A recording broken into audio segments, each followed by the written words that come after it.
Olá, pessoal! O propósito desta aula é compreender a orientação a objetos com os conceitos de herança, polimorfismo, interfaces e métodos abstratos, além de compreender e saber utilizar na prática as interfaces gráficas e tratamento de exceções, aplicando estes conceitos em programação Java.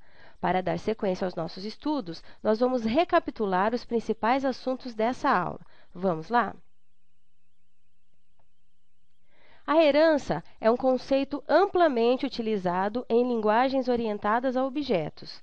Além de vantagens facilmente identificadas, como a reutilização e organização de códigos, a herança também é a base para outros conceitos, como a sobrescrita de métodos, classes e métodos abstratos e polimorfismo. Tais conceitos são fundamentais para a modelagem de sistemas mais robustos. Durante a análise dos requisitos de um sistema, que são as solicitações que o sistema deverá atender, podemos destacar os atributos ou os métodos comuns a um grupo de classes. Vamos utilizar o exemplo de classes de animais. Suponha que vamos fazer um sistema de cadastro e manutenção de animais e, para isso, devemos, por exemplo, definir os atributos e os métodos do cachorro, do gato e do pato. Ao definir os atributos e métodos, percebemos que muitos deles são comuns aos três animais. Por exemplo, tanto o cachorro como o gato e o pato possuem um nome, uma cor e um peso, e todos eles possuem métodos comuns. Todos emitem som, comem e dormem. Assim, podemos concentrar esses atributos e métodos comuns em uma única classe. Esse processo é conhecido como generalização, onde a superclasse, que chamamos de animal, contém todos os atributos e métodos comuns. Da mesma forma, é possível identificar o que é pertinente somente a determinada classe, conhecido como especialização. Nesse exemplo, as subclasses cachorro, gato e pato contêm atributos e métodos que são específicos apenas a eles. Por exemplo, o cachorro, além de emitir som, comer e dormir, também enterra o osso. O gato, além de emitir som, comer e dormir, também caça, e o pato, além de emitir som, comer e dormir, também nada e bota ovo. O pato tem ainda um atributo a mais que os demais animais, que é a subfamília da qual ele pertence. A primeira vantagem dessa organização é evitar a duplicidade de código, ou seja, ter o mesmo trecho de código em lugares diferentes do sistema, o que traz maior agilidade e confiabilidade na manutenção e expansão do sistema. Veja que a especialização traz o conceito de que o objeto de uma subclasse é um objeto de uma superclasse. Nesse caso, cachorro é um animal, gato é um animal e pato é um animal. Da mesma forma, nós temos o exemplo de superclasse pessoa e as subclasses cliente, fornecedor e funcionário, herdando os atributos e métodos da classe pessoa, que são comuns a estas subclasses. Para estabelecer a herança em relação à codificação, as superclasses continuam com a mesma estrutura de uma classe comum. Já as subclasses recebem a seguinte definição: Public class, cliente, extends, pessoa. O comando extends é o responsável por estabelecer a herança. É inserido na abertura da subclasse e indica o nome da superclasse, criando o vínculo entre elas. No caso desse exemplo, o código especifica que a classe cliente é uma extensão da classe pessoa. Os construtores estão diretamente relacionados à inicialização dos atributos de uma classe. Partindo desse princípio e considerando o nosso exemplo, um objeto do tipo cliente possui todos os atributos declarados na sua superclasse, pessoa, mais os declarados na classe cliente. Portanto, o construtor de uma subclasse deve estar preparado para inicializar os atributos herdados e os declarados na própria classe. No construtor que recebe parâmetros, aquele que inicializa os atributos com algum valor, utilizamos o método super, abre e fecha parênteses, para invocar o construtor da superclasse. Isso porque já foi definida nele a forma como esses atributos serão inicializados, reutilizando o construtor já existente na superclasse, restando apenas inicializar os atributos na subclasse. Como vimos, a programação em sistemas desenvolvidos com Java é distribuída e organizada em métodos. Muitas vezes, os programadores se deparam com situações em que um método deve ser usado para finalidades semelhantes, mas com dados diferentes. Vamos relembrar esses conceitos utilizando o exemplo da livraria que comercializa livros, CDs e DVDs. Percebam que na superclasse Produto temos 3 métodos que são comuns a todas as subclasses com o mesmo nome: calcular, preço, venda. Porém, os parâmetros passados a esses métodos são diferentes. Isso porque o cálculo do preço de venda dos produtos da livraria depende de alguns fatores. Em determinadas épocas do ano, todos os produtos recebem a mesma porcentagem de acréscimo em relação ao preço de custo. Mas se o produto em questão for importado, é necessário considerar a cotação do dólar. Nesse caso, o método usado deve ser calcular preço-venda, com a passagem do parâmetro cotação dólar. Em algumas situações, promoções, por exemplo, é preciso atualizar todos os produtos de um determinado gênero. Nesse caso, o método calcular preço-venda terá como parâmetro o gênero do produto e, no caso específico dos livros didáticos, o cálculo do preço de venda é diferente dos demais. Em Java, para situações desse tipo, usamos a sobrecarga, que considera a identificação do método pela assinatura e não somente pelo nome. Como vimos, a assinatura de um método é composta pelo nome e pela passagem de parâmetros. Assim, é possível definir os métodos com o mesmo nome, calcular preço-venda, como podemos observar no diagrama, e alternar a passagem de parâmetros. Vamos rever como fica a codificação dos métodos na classe Produto. Percebam que a diferenciação das assinaturas dos métodos se baseia na quantidade e no tipo de dados dos parâmetros. A sobrecarga pode ser realizada na mesma classe ou em subclasses, e os conceitos de herança são aplicados na utilização dos objetos. Em nosso exemplo, um objeto do tipo livro tem 4 métodos calcular preço-venda, já CD e DVD têm 3. O Java identificará o método que deve ser executado de acordo com a chamada realizada, como mostra o nosso exemplo. Como está sendo passado um valor do tipo double, será executado o método calcular preço-venda, que considera a cotação do dólar. A sobrescrita de métodos está diretamente relacionada com a herança e consiste em reescrever um método herdado, mudando seu comportamento, mas mantendo exatamente a mesma assinatura. Vamos relembrar utilizando o cálculo do salário final dos funcionários da livraria. Observe a figura. Na superclasse funcionário, foi implementado o método calcular salário final, considerando uma regra geral de cálculo: somar 10% do valor vendido ao salário base. Consequentemente, esse método foi herdado por suas subclasses gerente, vendedor e temporário. O problema é que, de acordo com as normas da livraria, o cálculo do salário dos gerentes e dos temporários é diferente.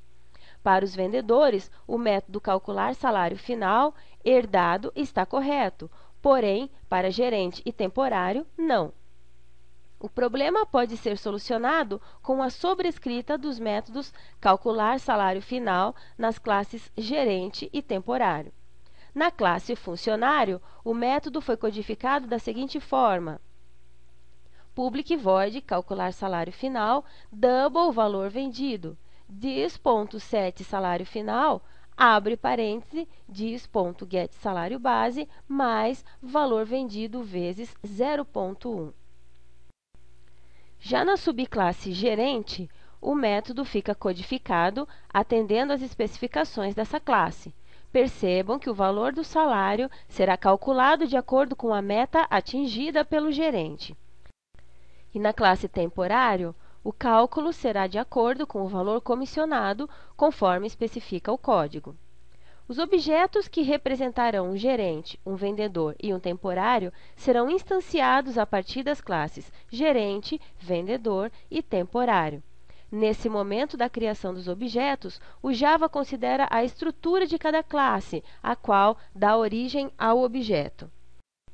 Então, um objeto do tipo gerente considera a codificação do método calcular salário final da classe gerente.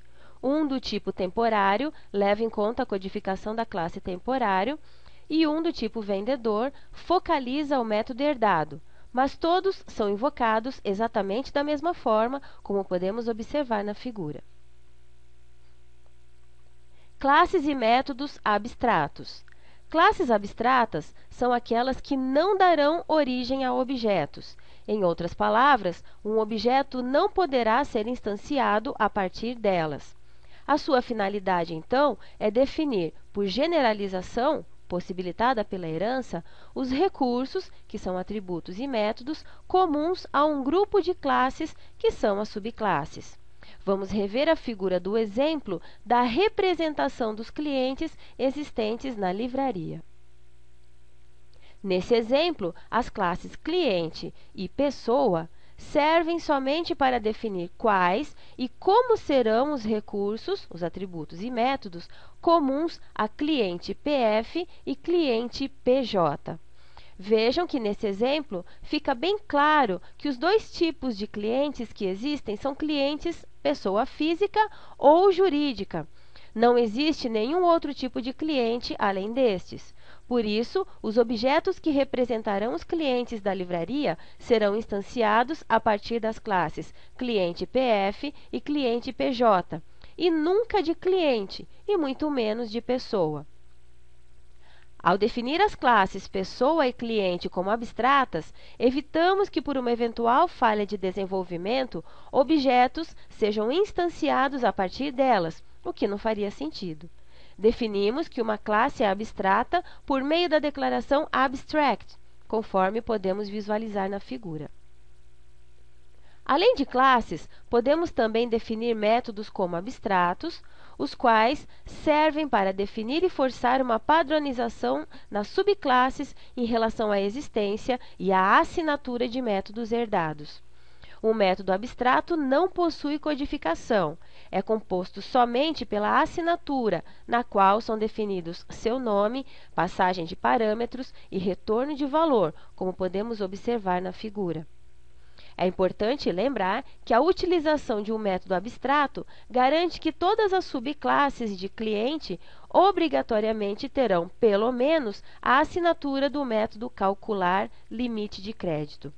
Isso garante não só a padronização de modelagem, os programadores serão obrigados a seguir tais definições, como também a aplicação de conceitos polimórficos.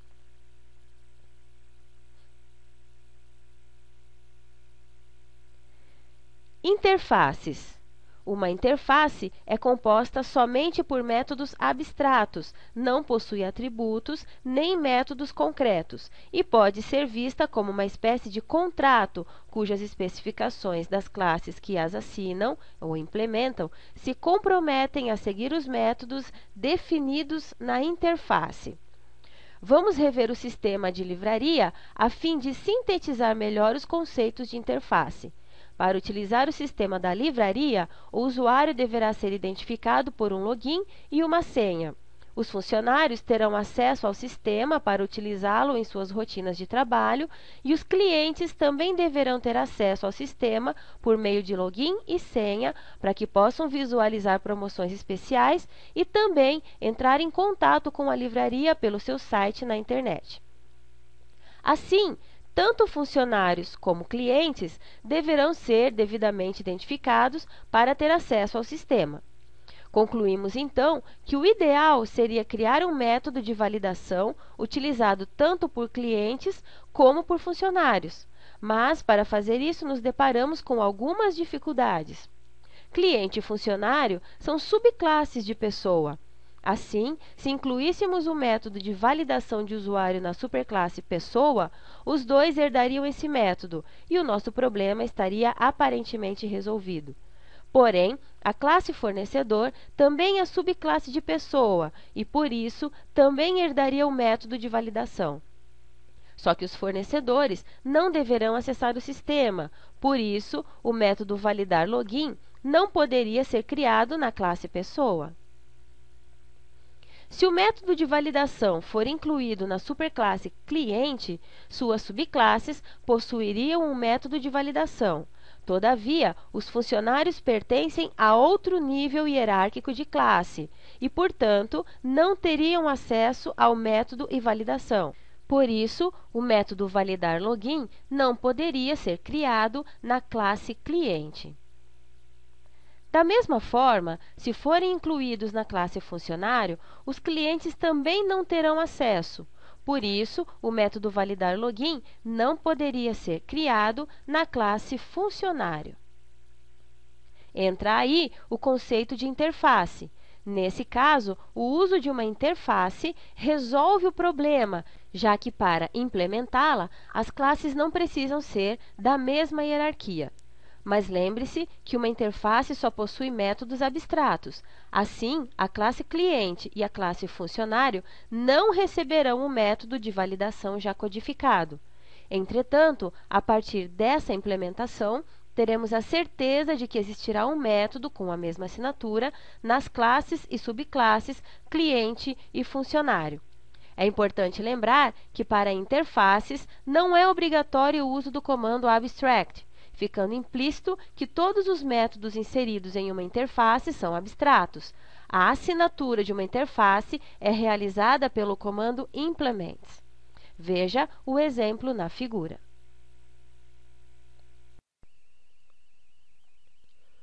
Polimorfismo.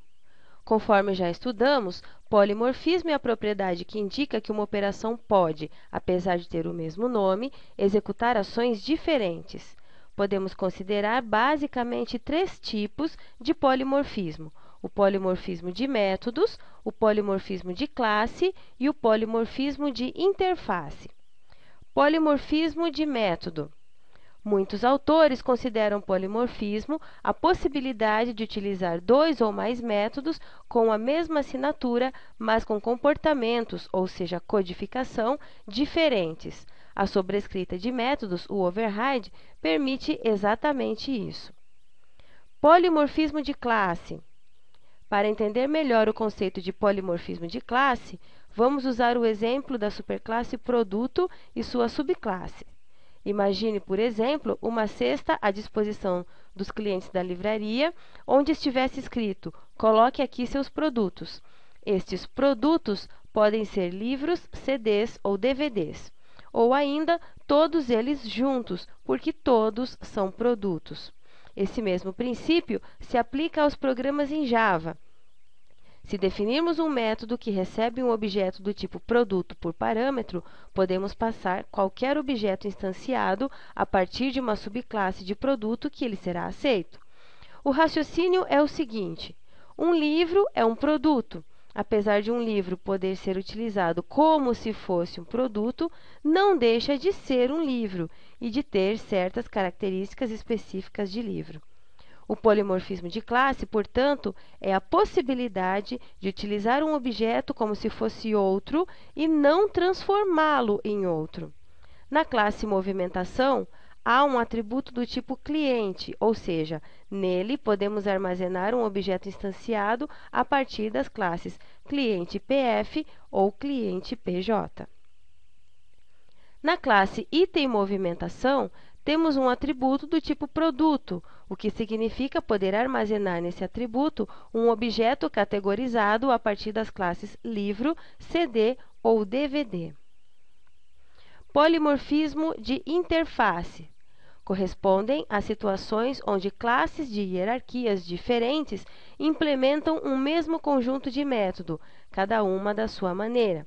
Para relembrar o conceito de polimorfismo de interface, nós vamos usar o exemplo da movimentação da livraria.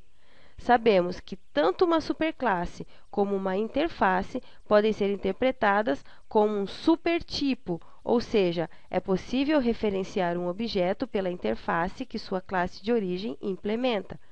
Para definir quais classes podem ser utilizadas na movimentação de mercadorias, criamos a interface Entidade Movimentação e a implementamos nas classes Cliente e Fornecedor. Perceba que temos uma única classe Movimentação responsável pelos dados do corpo da compra e da venda. Para armazenar o cliente, no caso de venda, ou o fornecedor, no caso de compra, há o atributo destinatário, do tipo Entidade Movimentação, interface que as duas classes implementam. Padrões de desenvolvimento de sistemas.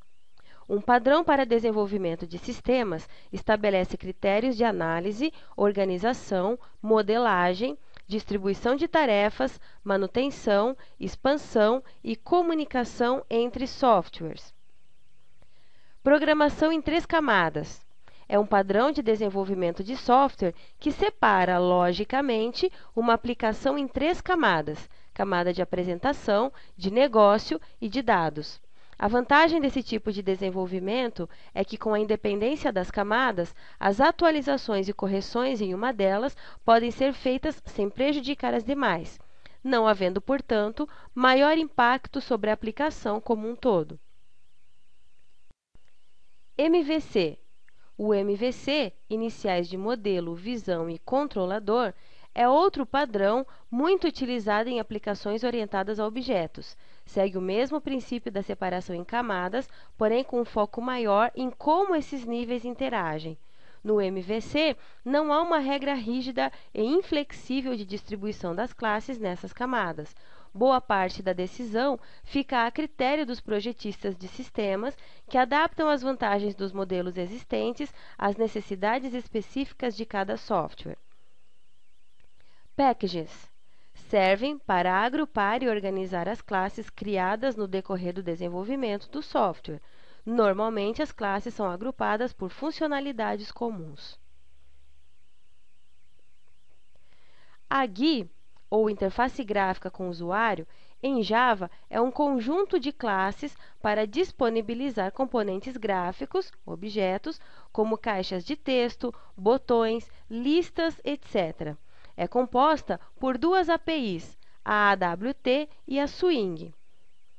AWT, a primeira API responsável por interfaces gráficas em Java, foi a AWT, ou literalmente janela abstrata de caixa de ferramentas, localizada no pacote java.awt, que faz uso dos recursos de cada sistema operacional para desenhar as janelas e os componentes visuais. Apesar das limitações, as interfaces gráficas em AWT ainda são utilizadas e muitos de seus componentes permanecem nas atualizações mais recentes, além dela ser a base para a API Swing. Swing. A API Swing está localizada no pacote javax.swing e é uma atualização da AWT que soluciona, ou pelo menos diminui, a dependência do sistema operacional, desenhando cada componente ou janela que necessita. Assim, permite que o comportamento visual do programa seja o mesmo em qualquer plataforma, além de oferecer um conjunto extenso de componentes visuais. Interfaces Listeners. Para controlar os eventos de um formulário, devemos incluir na classe as interfaces gerenciadoras de eventos, também chamadas de listeners. Um listener pode ser entendido como um ouvinte ou um rastreador que consegue capturar um evento ocorrido no formulário e permite vincular a ele uma ação, uma codificação. É importante que você faça uma revisão dos diferentes tipos de eventos que estão nas páginas 159 a 153 do livro 4. Tratamento de exceção. Na execução de um programa, é possível que ocorram erros de lógica e de execução capazes de provocar a sua interrupção ou de produzir resultados incorretos ou ainda de causar uma ocorrência inesperada. Em Java, a JVM é responsável por identificar e tratar erros de execução.